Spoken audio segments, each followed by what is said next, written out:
Film आपको offer है, Oh My God, one franchise इतनी बड़ी हिट है, आपके मन में कुछ स्क्रिप्ट को पढ़ने के बाद कुछ फर्स्ट का प्रेशर था, क्योंकि इसके निर्देशक अलग, अमित राय, तो आपने जब फिल्म पढ़ी क्या सोच के इसको एक्सेप्ट किया? फिल्म सबसे पहले मुझे अक्षय सर ने ही सुनाई थी जूम कॉल के थ्रू। डॉक्टर साहब थे, चंद्र प्रकाश द्विवेदी, अमित और अक्षय सर, और उन्होंने सुनाई थी। तो मैं पूछा आपको याद कैसे है? बोलो कहानी मुझे अच्छी लगी इसलिए, मुझे याद है, कई बार पढ़ चुका हूँ।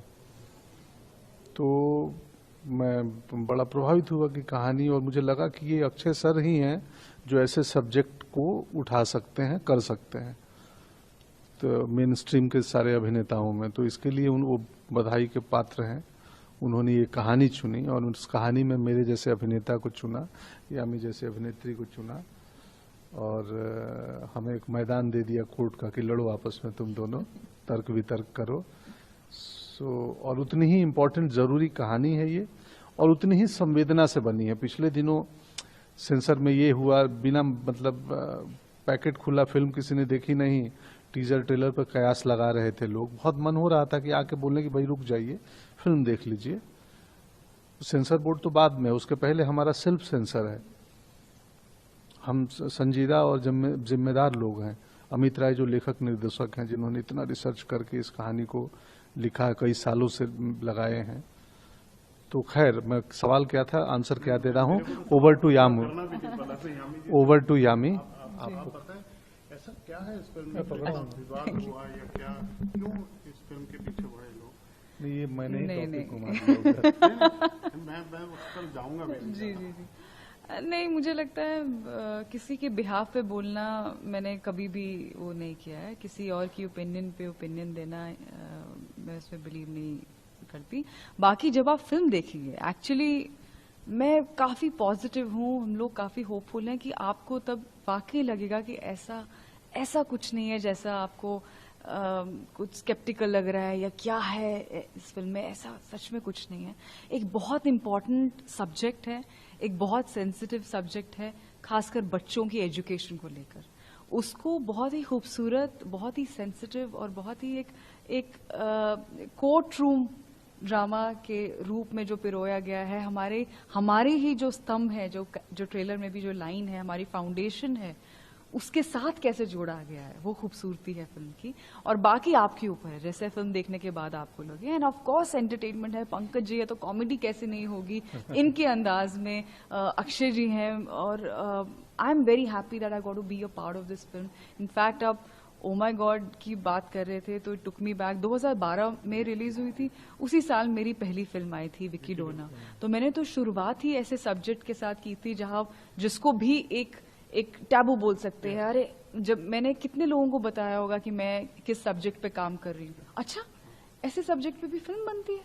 पर जब फिल्म बनी, जब दर्शकों के सामने आई, दे वर द बेस्ट जज, दे वर द वर्डिक्ट। एंड उस फिल्म की सक्सेस ने कहीं ना कहीं एक चीज साबित कर दी कि लोग इतने प्रोग्रेसिव हैं कि वो तैयार है इस तरह के सब्जेक्ट पर एटलीस्ट एक बात की शुरुआत करने के लिए।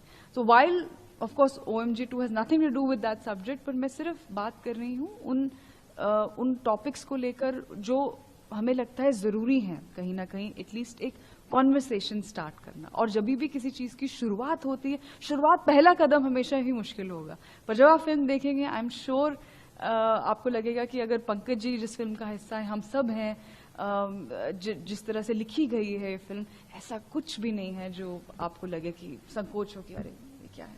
अमित जी, आपको इस फिल्म को करते कोई परेशानी आई?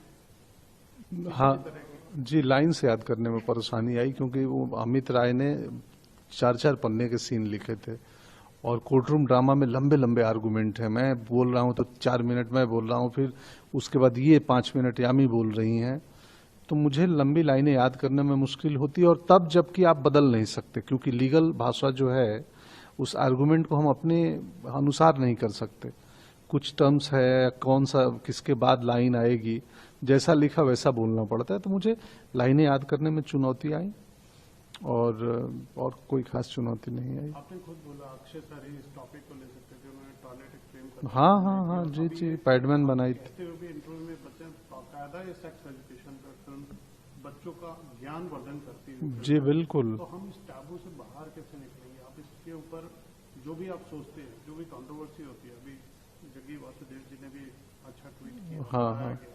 तो अक्षय सर भी इसके प्रमोशन में लगे, आप लोग भी लगे। आप क्या कहना चाहते हैं जिससे लोगों की गलतफहमी दूर हो?